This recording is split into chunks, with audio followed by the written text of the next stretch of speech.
सबसे पहले नजर डालते हैं अब तक की bulletin. Deputy commissioner Vehari Safdar Hussain Virk का ब्यूटिफिकेशन के नाम पर विहाड़ी की आवाम को मामू बनाने का सिलसिला जारी। अवामी सवाल है कि क्या आप जानते हैं ब्यूटिफिकेशन किसे कहते हैं? मसलन मॉडल्स पर टाकी शाकी मारो, नई बत्तियां लगाओ, 4 गुब्बारे सजाओ, खुद पर गुलपाशी कराओ, रिबन काटो और बस। इसमें अवाम का तंजिया जवाब है कि इसमें अतता करने वाली कौन सी बात है? फिर कहंदे बूटा दसना ज़रूरी नहीं।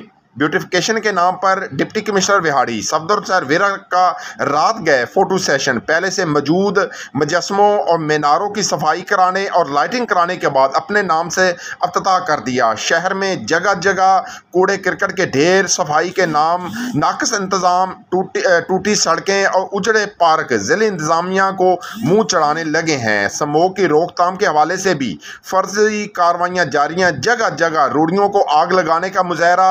शहर के अक्सर इलाके धुएं की लपेट में, शहरी फेफड़ों और गले के इन्फेक्शन में मुब्तला होने लगे हैं। वज़ीर आला पंजाब से नोटिस लेने का मुतालबा किया गया है। जी बिल्कुल, शहरियों ने मुतालबा किया है कि विहाड़ी की इंतज़ामिया जेली अफ्ताह करने के बजाय अवामी इशू पर तवज्जो देकर हल करने की कोशिश करें। शहरियों ने मजीद कहा कि इंतज़ामिया का स्मोक को ख़त्म करने के दावे हवा हो गए हैं। बल्दिया के ही लोग कूड़ा करकट को आग लगाकर स्मोक पैदा करने लगे हैं। बल्दिया एहलकारों ने अस्पताल, स्कूल और सरकारी इदारों के साथ पड़े कचरे को आग लगाई जा रही है। आग लगने से करीबी रहायशी कॉलोनियाँ भी धुएं से भर गई हैं। बल्दिया मुलाजमीन शहर के मुख्तलिफ जगहों पर कचरे को आग लगाकर स्मोक पैदा कर रहे हैं। एक तरफ इंतज़ामिया किसानों और भट्टा मालकान के खिलाफ कार्रवाइयाँ कर रही है, ज़िले इंतज़ामिया कचरे को आग लगाने वालों के खिलाफ कार्रवाई करे।